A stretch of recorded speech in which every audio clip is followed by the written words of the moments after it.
Namaste, welcome to iDream Inside Politics with Kavita.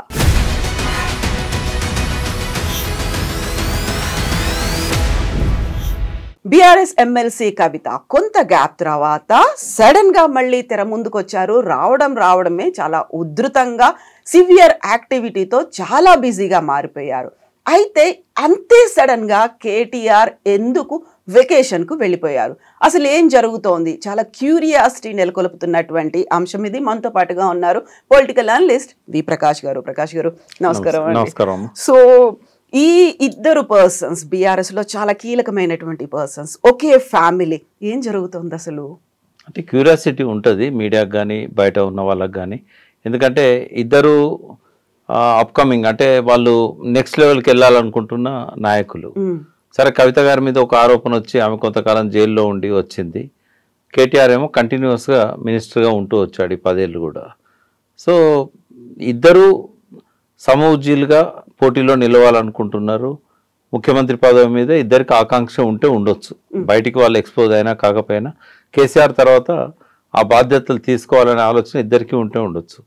ఒక ఇంటర్వ్యూలో చూశాను నేను లాంగ్ బ్యాక్, మొదటి టర్మ్లో, కేసీఆర్ గారు మొదటి టర్మ్లో ఇంటర్వ్యూ చేసిన వ్యక్తి అడిగారు కేటీఆర్ని, ఒకవేళ మీ చెల్లె నీకు ముఖ్యమంత్రి పదవికి పోటీకి వస్తే ఎట్లా స్పందిస్తావని అడిగాను. అంటే ఆమెకు ప్రయారిటీ ఇస్తాను నేను, ఆమె అడిగింది ఏది కాదనలేదు కాబట్టి ఫస్ట్ ప్రయారిటీ ఆమెకే ఉంటుంది, నేను ఆమె విషయంలో మాత్రం ఆమెకే ప్రాధాన్యత ఇస్తా, ఆమెకి ఏది అడిగినా నేను కాదనను అన్నాడు.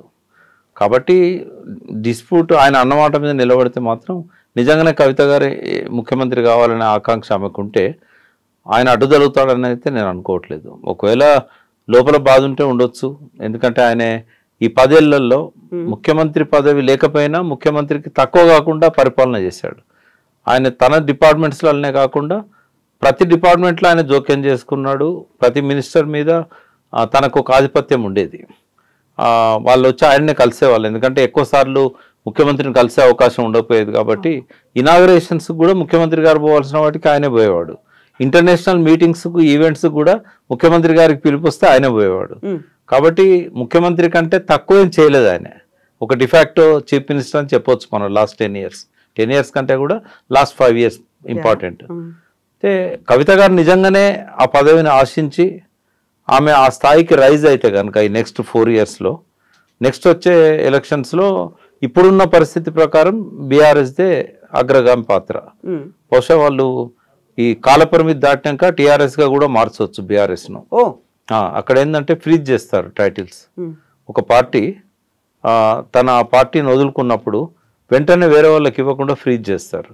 3 ఇయర్స్ ఏమో ఉంటుంది. బహుశా కొద్ది రోజులలో ఆ మార్పు జరగవచ్చు, ఎందుకంటే జాతీయ రాజకీయాల మీద కేసీఆర్ గారు ఇంట్రెస్ట్ చూపెట్టట్లేదు. చూపెడితే కనుక మనం మహారాష్ట్ర అసెంబ్లీ ఎన్నికల్లో పోటీ చేసేవాడు.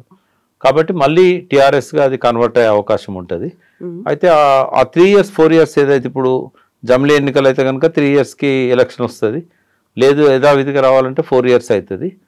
అప్పుడు వచ్చే ఎలక్షన్స్ నాటికి కవిత గారు కనుక ఆ స్థాయికి రైజ్ కావాలంటే ఆమె చాలా చేయాల్సి ఉంటుంది. ఐజ్ ఆన్ టుడే ఉన్న పరిస్థితుల్లో ఆమె ముఖ్యమంత్రి అంటే, అయితే కవిత గారికి కనుక నా పోటీలో ఉండాలి, లేదంటే ఆ పదవి నాకు కావాలి అనుకుంటే ఆమె డెఫినెట్గా ఉండొచ్చు, ఎవరికైనా ఉండొచ్చు. ఆ కుటుంబంలోని వాళ్ళకే కాదు, బయట ఉన్న వాళ్ళకు కూడా ఉండొచ్చు. ఇప్పుడు ఎవరికి ఉండదమ్మా ముఖ్యమంత్రి అవకాశం వస్తుంది అనుకుంటే మెయిన్ స్ట్రీమ్ పాలిటిక్స్లో ఉన్న ప్రతి ఒక్కరికి కూడా ఆ కోరిక ఉంటుంది. ఇప్పుడు రేవంత్ రెడ్డి ముఖ్యమంత్రి అయినప్పుడు మేమెందుకు కాకూడదని చెప్పి కాంగ్రెస్లోనే 4-5 తయారయ్యారు. ఇప్పుడు సీనియర్స్ కావచ్చు, జూనియర్స్ కావచ్చు, జగ్గారెడ్డి దగ్గర నుంచి ఉత్తమ్ కుమార్ రెడ్డి దాకా అందరికీ ఆ కోరిక ఉంది.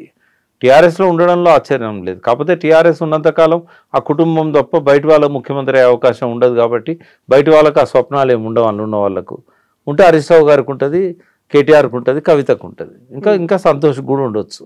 ఆ కుటుంబం వరకే అది. ఎందుకంటే ప్రాంతీయ పార్టీ అన్నప్పుడు అది కుటుంబ పార్టీగానే ఉంటుంది. మనకి ఇష్టం ఉన్నా లేకున్నా, ఎవరు అన్నా కాదన్నా కుటుంబం యొక్క ఆధిపత్యం అనేది ఉంటుంది. అందులో ముఖ్యమంత్రి స్థానం అనేది ఖచ్చితంగా వాళ్ళు డిసైడ్ చేయాల్సిందే. అందరికంటే ఒక కేసీఆర్ గారి చేతిలోనే ఉంటుంది ఆ పదవి.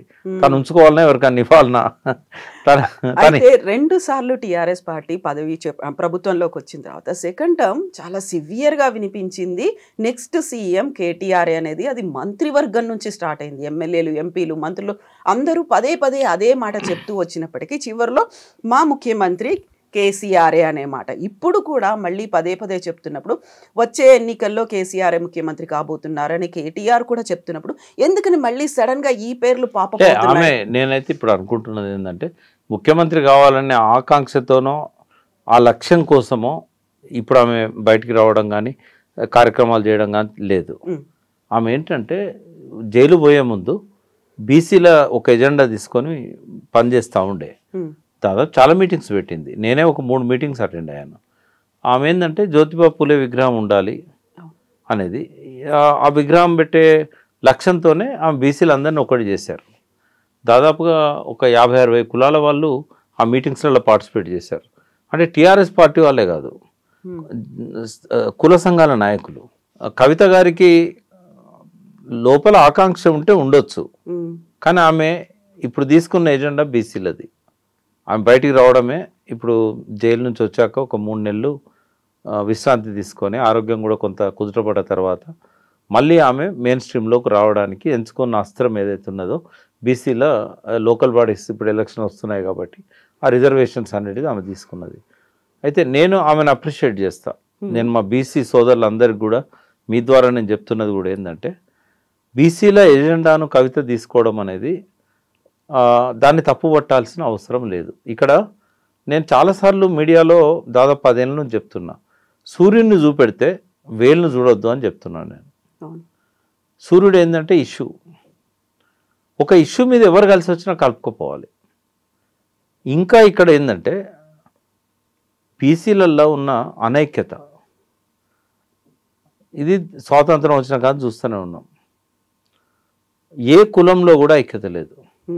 నేను ఒక బీసీ బిడ్డగా చెప్తున్నా, మొట్టమొదటిసారి ఒక 300 కాపులలో, నేను 300 కాపు సామాజిక వర్గం కాబట్టి ఈ కులంలోనున్న ఒక ఐక్యత తీసుకొద్దామని చెప్పి రవిచంద్ర గారి నాయకత్వాన, ఉద్దిరాజు రవిచంద్ర ఇప్పుడు రాజ్యసభ మెంబర్, అంటే గంగుల కమలాకర్ గారు మినిస్టర్ ఉండేవారు, బీసీ వెల్ఫేర్ మినిస్టర్. తర్వాత విఠల్ బీజేపీలో ఉన్నాడు, టీఎస్పీఎస్సీ ఫస్ట్ మెంబర్. ఇంకా కొంతమంది రౌత్ కనకయ్య గారు అని చెప్పి గ్రూప్ 1 ఆఫీసర్గా ఉండి తర్వాత మంత్రి నియోజకవర్గం నుంచి టీఆర్ఎస్ అభ్యర్థిగా పోటీ చేశాడు. మేము కొంతమందిని కలిసి ఒక అపెక్స్ కమిటీ అని, మాకు శంకర్ బాలకృష్ణరావు గారని సిబిఐలో పనిచేశాడు. ఇంకా వివిధ పార్టీలలో ఉన్న వాళ్ళు, ఇంకా కొంతమంది ఈ 300 కాపుల్లో ఉన్న శాసనసభ్యులు కావచ్చు, ఉన్నత స్థానంలో ఉన్న కేశవరావు లాంటి వాళ్ళు కావచ్చు, అందరి సహకారంతో వివిధ పార్టీల్లో ఉన్న బీజేపీలో ఉన్న మీసాల చంద్రయ్య లాంటి వాళ్ళు, ఇట్లా అందరినీ సమీకరించి జిల్లా నాయకులను వీళ్ళందరినీ కూడా పిలిచి ఒక ఎఫర్ట్ పెట్టాం. అంటే ఎందుకు చెప్తున్నాను ఇంత వివరంగా అంటే, బీసీలో కులాలలో ఉన్న అనైక్యతను పోగొట్టడానికి ఒక ఎఫర్ట్ అనేది 300 కాపు కమ్యూనిటీ చేసింది. ఆ ఎఫర్ట్ ఇప్పుడు కొంత సత్ఫలితాలను ఇస్తున్నది.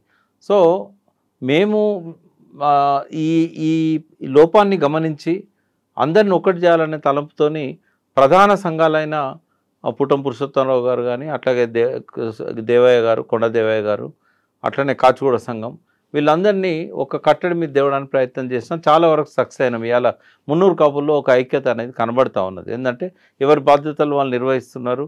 రాష్ట్ర అధ్యక్షుడుగా కొండ దేవయ్య గారు, అపెక్స్ కమిటీ కన్వీనర్గా పురుషోత్తమ గారు, అట్లా కాచిగూడ సంఘం ప్రెసిడెంటు, ఇట్లా ఎవరి కార్యక్రమాలు, వెంకటేశ్వరరావు గారు, మణికొండ వెంకటేశ్వరరావు గారు సమర్థవంతంగా వాళ్ళ పాత్ర నిర్వహిస్తూ కలిసి పనిచేస్తున్నారు. అంటే జయశంకర్ గారు ఎప్పుడు చెప్పేవారు, తెలంగాణ ఉద్యమంలో దేవేందర్ గౌడ్ వచ్చిన తర్వాత, ఇంకా కొన్ని సంఘాలు వచ్చిన తర్వాత, మీరు ఒక వేదిక మీద ఒక పార్టీగా కలిసి పనిచేయకపోయినా కూడా, వేర్వేరు పార్టీలుగా వేర్వేరు సంఘాలుగా ఉన్నా కూడా సమాంతరంగా ఒక లక్ష్యం కోసం కలిసి పనిచేయాలి అన్నారు. ఇవాళ కాపులలో కానీ ఇతర సంఘాలలో కానీ కావాల్సింది అదే. సో 300 కాపులలో ఆ ప్రయత్నం సఫలీకృతమైంది. ఒక ట్రస్ట్ పెట్టినప్పుడు అన్ని సంఘాల వాళ్ళని ట్రస్ట్లో పెట్టడం జరిగింది. అపెక్స్ కమిటీ అన్ని ముఖ్యమైన వింగ్స్ నుంచి అందులో మెంబర్స్గా ఇంటలెక్చువల్స్ని కానీ తీసుకోవడం జరిగింది. ఇదే ఎఫర్ట్ కనుక అన్ని కులాల వాళ్ళు పెట్టినట్టయితే అన్ని దిక్కులో కూడా సత్ఫలితాలు వస్తాయి. అయితే అది జరగడం లేదు అన్ని కులాలలో. సో ఇవాళ కేస్ స్టడీగా మునూరు కాపులది ఏదైతే ఉందో అది మిగతా ప్రధాన కులాలు కూడా తీసుకోవాల్సిన అవసరం ఉన్నది. ఇక్కడ కవిత గారు ఎందుకు సక్సెస్ అవుతున్నారు, మిగతా కులాలు ఎందుకు ఐక్యం చేయడంలో విఫలమవుతున్నాయంటే ఏ కులానికి ఆ కులానికి ఒక పెద్దరికం ఉంటుంది. ఇప్పుడు బీసీలల్లో 100కు పైన ఉన్నాయి కులాలు. అందులో ప్రధాన కులాలు దాదాపుగా 60% 70% జనాభా కేవలం 5 కులాలలో ఉన్నది. మున్నూరు కాపులతో పాటుగా ముదిరాజులు, పద్మశాలీలు, గొల్ల కుర్మలు, యాదవులు అంటాం మనం, గౌడ్స్. ఈ 5 కులాలలో ఉన్న బీసీ జనాభా తర్వాత దాదాపుగా ఒక 60-70% ఉంటుంది. ఇక చాలా చిన్న కులాలు ఉన్నాయి, ఎంబీసీలు ఉన్నారు, ఓ 17 కులాలతో ఎంబీసీలు ఉన్నారు. వీళ్ళందరూ కూడా ఎన్నడూ కూడా రాజకీయాలలో లేని వాళ్ళు, రాజకీయ చైతన్యం అంతంత మాత్రంగా ఉన్నవాళ్ళు. అక్షరాస్యత కూడా వాళ్ళలో తక్కువగా ఉంటుంది. చాలా బీసీ కులాలు ఏంటంటే వృత్తి కులాలు కాబట్టి వాళ్ళు వృత్తి మీద ఉన్న ధ్యాస ఈ చదువులు ఇంగ్లీష్ చదువుల మీద ఉండదు. ఒకవేళ చిన్నప్పుడు స్కూల్లో పోయినా కూడా 10th వరకే డ్రాప్ అవుట్స్ అవుతారు. అయితే ఈ బీసీలు అందరూ ఒక వేదిక మీదకి రావడం అనేది సాధ్యం కావడం లేదు. బీసీ కృష్ణయ్య గారు బీసీ విద్యార్థి సంఘం నుంచి మొదలుపెట్టి బీసీ సంక్షేమ సంఘం ఈరోజు వరకు గత 45 సంవత్సరాలుగా బీసీల కాజ్ కోసం పనిచేస్తున్న గొప్ప నాయకుడు. ఇప్పుడు జాజుల శ్రీనివాస్ గౌడ్ కానీ ఇంకా కొంతమంది నాయకులు ఉన్నారు, ఎర్ర సత్యనారాయణ గారు. వీళ్ళందరూ కూడా ఎంత ప్రయత్నం చేసినా కూడా అన్ని కులాలు ఒక్క వేదిక మీదకి రావడం లేదు. ఇవాళ రిటైర్డ్ ఐఏఎస్ ఆఫీసర్ చిరంజీవులు గారు కూడా ఈ బీసీల లక్ష్యం కోసం ఆయన ఆ డిమాండ్స్ తీసుకొని ఎడ్యుకేట్ చేస్తున్నారు, చాలా కష్టపడుతున్నారు, చాలా ప్రాంతాలు తిరుగుతున్నారు. బీసీలలో సోయ వచ్చిన మాట వాస్తవం, చైతన్యం పెరిగిన మాట వాస్తవం. కానీ ఒక్క సంఘం వాళ్ళు ఒక్క నాయకుడో పిలిస్తే అన్ని సంఘాల వాళ్ళు ఒక దగ్గరకు వచ్చే పరిస్థితి కనబడతలేదు. అంత టవరింగ్ పర్సనాలిటీ ఉన్న లీడర్స్ కూడా మనకు కనబడరు.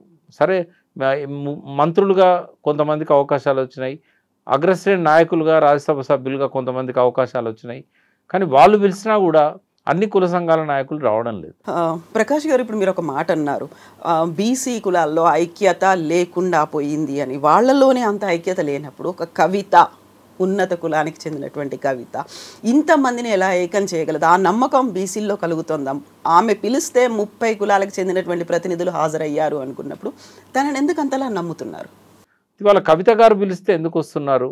ఇవాళ ఆమె సరే మధ్యలో భారత జాగృతి అన్నా కూడా ఇవాళ మళ్ళీ రివైవ్ చేసే క్రమంలో తెలంగాణ జాగృతిని ఆమె యాక్టివేట్ చేశారు. కవిత గారికి తెలంగాణ ఉద్యమంలో ఒక ప్రత్యేకమైన పాత్ర ఉంది. ఆమె రావడమే ఒక పార్టీ తరఫున కాకుండా సబ్బండ వర్గాలను ఇన్వాల్వ్ చేస్తూ తెలంగాణ జాగృతి రూపంలో ఆమె రాజకీయ రంగ ప్రవేశం చేశారు. తెలంగాణ జాగృతి అనేది అందరూ ఓన్ చేసుకున్నారు. మెయిన్గా బతుకమ్మ పండుగే ఒక శ్రామిక వర్గాల పండుగ. బతుకమ్మను ఆడేవాళ్ళు కానీ, బతుకమ్మలో ఆ పూలు పేర్చడం దగ్గర నుంచి, పూల సేకరణ దగ్గర నుంచి, బతుకమ్మ సెలబ్రేట్ చేసుకునే కాడ కూడా మనకు సబ్బండ వర్గాల వాళ్ళు కనబడతారు. అక్కడ దొరల కంటే కూడా ఎక్కువగా మనకు ఈ బీద బిక్కి అందులో బహుజన కులాలు, దళిత కులాలు వాళ్ళ పద్ధతిలో బతుకమ్మను సెలబ్రేట్ చేసుకుంటారు. అక్కడ వచ్చి ఆడే కోలాట మాటలు కానీ, సద్దుల పలహారాలు పంచుకోవడం కానీ, ఇదంతా కూడా ఏంటంటే శ్రామిక వర్గాల ఆ సంస్కృతిలో భాగంగానే బతుకమ్మ అనేది వచ్చింది. సో అక్కడ పాడుకునే పాటలు కూడా ఆ శ్రమకు సంబంధించిన పాటలు ఉంటాయి. అయితే ఆ బతుకమ్మను సబ్బండ వర్గాలను ఇన్వాల్వ్ చేసే విధంగా ఒక ఉద్యమ ప్రతీకగా మార్చింది కవిత. సో కవిత గారికి ఈ సాంఘిక ఉద్యమాలతో ఉన్న సంబంధం అది ఒకటే కాదు, ఆమె బీసీల ఉద్యమం చేపట్టాలనే ఆలోచన రావడానికి బీజం ఎక్కడ అంటే మన అరెస్ట్ కావడానికంటే ముందు, అంతకంటే తెలంగాణ రాష్ట్ర సమితి, భారత రాష్ట్ర సమితి పరిపాలన ఇక్కడ జరుగుతున్నప్పుడే ఆమె జంతర్ మంతర్ దగ్గర మహిళా బిల్లు గురించి ఆమె ప్రయత్నం చేశారు. అంటే పార్లమెంట్లో మహిళా బిల్లు పెట్టించి మహిళలకు కూడా చట్టసభలలో ప్రాధాన్యత కల్పించాలని చెప్పి ఆమె అన్ని రాష్ట్రాలు తిరిగారు, అన్ని రాష్ట్రాల్లో మహిళా నాయకురాలను కలిశారు. అప్పుడు ఒక డిమాండ్ వచ్చింది. ఇంతకుముందు కూడా పార్లమెంట్లో లాలూ ప్రసాద్ కానీ, ములాయం సింగ్ లాంటి వాళ్ళు కానీ మహిళా దీనిలో కూడా బీసీలకు వాటా ఉండాలి, అంటే మహిళా రిజర్వేషన్లలో కూడా బీసీల వాటా బీసీలకు ఉండాలి. అది మొదటిసారిగా కవిత గారి దృష్టికి వచ్చినప్పుడు ఆమె ఆ ఎజెండాలో దాన్ని తీసుకున్నారు. ఆ తర్వాత క్రమంలో బీసీలకు ఆరాధ్యుడైన జ్యోతిబా పులే విగ్రహాన్ని పెట్టాలి అసెంబ్లీలో అన్నారు. అంతకుముందు అంబేద్కర్ విగ్రహం కోసం ఆమె కొట్లాడింది, అది సాధ్యమయ్యేటట్టు చేయగలిగింది. సో ఇప్పుడు ఆమె జ్యోతిబా పులే విగ్రహం కోసం ప్రయత్నం చేస్తున్నారు. ఆ తర్వాత జైలు నుంచి వచ్చాక స్థానిక సంస్థల్లో రిజర్వేషన్స్ పెంచాలి బీసీలకు, గతంలో ఉండే తగ్గించడం జరిగింది. సరే రకరకాల కారణాలు ఉన్నాయి దానికి. సో ఇప్పుడు మళ్ళీ బీసీల రిజర్వేషన్లు పెంచాలి. ఈ కులగణన ఏదైతే జరుగుతున్నదో సామాజిక ఆర్థిక సర్వే, ఆ సర్వేలో భాగంగా ఈ సామాజిక ఆర్థిక సర్వే ఏదైతే జరుగుతున్నదో రేవంత్ రెడ్డి ప్రభుత్వం మొదలుపెట్టిందో, ఈ సర్వే ఆషామాషిగా జరగకూడదు, ఆధారబాధరగా జరపకూడదు. మనకు దాన్ని ఆర్డర్ ఇచ్చినప్పుడే వాళ్ళకి 1 month టైంలో రిపోర్ట్ ఇవ్వమని అన్నారు. ఎట్లా సాధ్యమవుతుంది అది? ఇప్పటివరకు సర్వేనే కనీసం 50% కాలేదు. అది ఎప్పుడు వాళ్ళు సర్వే రిపోర్ట్ ఇవ్వాలి, ఎప్పుడు దాన్ని అనలైజ్ చేయాలి, 4 లక్షల ఫారాలు అనలైజ్ చేయాలంటే అది చాలా సమయం పడుతుంది. పోనీ ఇంటికి ఒక్కటి తీసుకున్నా కూడా దాదాపుగా 1,10,00,000 కుటుంబాలు తెలంగాణలో ఉన్నాయి. ఇప్పటివరకు 50% కూడా కాలేదు. ఇప్పుడు ఆల్రెడీ డేటు అయిపోయింది. వెంకటేశ్వరరావు గారు ఎవరైతే రిటైర్డ్ ఐఏఎస్ ఉన్నారో వారిని డెడికేటెడ్ కమిషన్ అని పెట్టి ఈ సామాజిక ఆర్థిక సర్వే రిపోర్ట్ నివేదిక ఇవ్వాలని పెట్టారు ఆ కమిషన్కి. మొన్న కవిత గారితో కలిసి బీసీల తరఫున ఒక నివేదిక ఇవ్వడం జరిగింది, ఒక మెమొరాండం ఇవ్వడం జరిగింది. అప్పుడు మేము స్పష్టంగా చెప్పాం, సార్ మీ టర్మును ఎక్స్టెండ్ చేయరు, ఏదో ప్రజల నుంచి ఆ డిమాండ్ వచ్చింది. జాగృతి లాంటి, కవిత లాంటి వాళ్ళు, బీసీ కులాల వాళ్ళు చాలా కాలం నుంచి డిమాండ్ చేస్తున్నారు కాబట్టి, కేంద్ర ప్రభుత్వం కులగణనకు ఒప్పుకోలేదు కాబట్టి ఏదో మొక్కుబడిగా రేవంత్ రెడ్డి గారు జరపాలనుకుంటున్నారు తప్ప చిత్తశుద్ధితో జరుపుతున్నట్టు కాదు ఇది. అందులో పెట్టాల్సిన అంశాలు కూడా చాలా మిస్ అవుతున్నాయి. సరే ఇంటలెక్చువల్స్ కొంతమంది ప్రొఫెసర్స్ కలిసి చాలా అద్భుతంగా అది సామాజిక ఆర్థిక సర్వే క్వశ్చనర్ తయారు చేశారు, కానీ ఇంకా చాలా పెట్టాల్సినవి ఉండే అందులో ఎంబీసీలకు సంబంధించి కానీ ఇతరత్ర కానీ ఒమిషన్స్ ఉన్నాయి. మీరు నివేదిక ఇచ్చేటప్పుడైనా కనీసం ఇవన్నీ దృష్టిలో పెట్టుకోండి అని చెప్పి వారిని రిక్వెస్ట్ చేయడం జరిగింది. కానీ వారికి కూడా అవసరమైన టైం ఇవ్వకపోయినట్టయితే, సర్వే కూడా మొక్కుబడిగా చేసినట్టయితే, కనీసం సర్వేకి పోయిన వాళ్ళు ఆ కులాల గురించి వాళ్ళకి అవగాహన ఉండదు, వాళ్ళకి కనీసం ట్రైనింగ్ ఇవ్వలేదు. ఇప్పుడు మున్నూరు కాపులలోనే చాలా రకాల ఉపకులాలు ఉన్నాయి, హజారీస్ అంటారు, ఎల్లాపులు అంటారు, ఇట్లాంటివి చాలా ఉన్నాయి. అట్లా రకరకాలుగా వేర్వేరు కులాలలో వాళ్ళకి సపరేట్ నంబర్ కూడా ఇచ్చారు. ఈ బీసీ ఏ గ్రూప్లో ఎల్లాపులు ఉంటారు, బీసీ డి గ్రూప్లో మున్నూరు కాపులు ఉంటారు. వాళ్ళు ఏది చెప్తారు, కాపులు అని అంటే కాపుల మూడాటి కాపులు ఉంటారు, గుడాటి కాపులు ఉంటారు, ఆంధ్ర కాపులు ఉంటారు. ఒక అవగాహన లేని వాళ్ళను సర్వేకి పంపిస్తున్నారు. సో ఇటువంటి అన్నీ కూడా లోపాలను సవరించుకోవాలి. మీరు రిపోర్ట్ రాసేటప్పుడు చాలా జాగ్రత్తగా సిఫార్సులు చేయండి అని చెప్పి కవిత గారు వెంకటేశ్వరరావు గారిని రిక్వెస్ట్ చేయడం జరిగింది. వారు కూడా సానుకూలంగా స్పందించారు. అంటే ఇది ఆషామాషిగా నడుస్తున్న వ్యవహారం లాగానే ఉంది తప్ప రేవంత్ రెడ్డి ప్రభుత్వం ఇచ్చిన ఇన్స్ట్రక్షన్లు చూసినట్టయితే నెల రోజుల్లో నివేదిక ఇవ్వడం సాధ్యం కాదు. నెల రోజుల తర్వాత ఇమీడియట్గా ఎలక్షన్స్ పెట్టాలని ఒక నిర్ణయం తీసుకున్నారు. జనవరిలోనే ఎలక్షన్స్ కోసం నోటిఫికేషన్స్ ఇష్యూ అయ్యే అవకాశం ఉంది. అంటే బీసీల వాయిస్ ఎంత వచ్చినా ఏమాత్రం పట్టించుకోవడం లేదు ప్రభుత్వం. సో కవిత లాంటి అంటే ఆమెకున్న ఇమేజ్ ఏంటంటే తెలంగాణలో తను పిలిస్తే ఎవరైనా వస్తారు. సో నేను మొన్న ప్రత్యక్షంగా చూశాను, వాళ్ళ ఇంటికి పోయినప్పుడు ఆ హాల్లో గ్యాదర్ అయిన కమ్యూనిటీస్ చూస్తే దాదాపు 30-35 కులాల ప్రతినిధులు ఆ చిన్న హాల్లోనే మనకు కనబడ్డారు.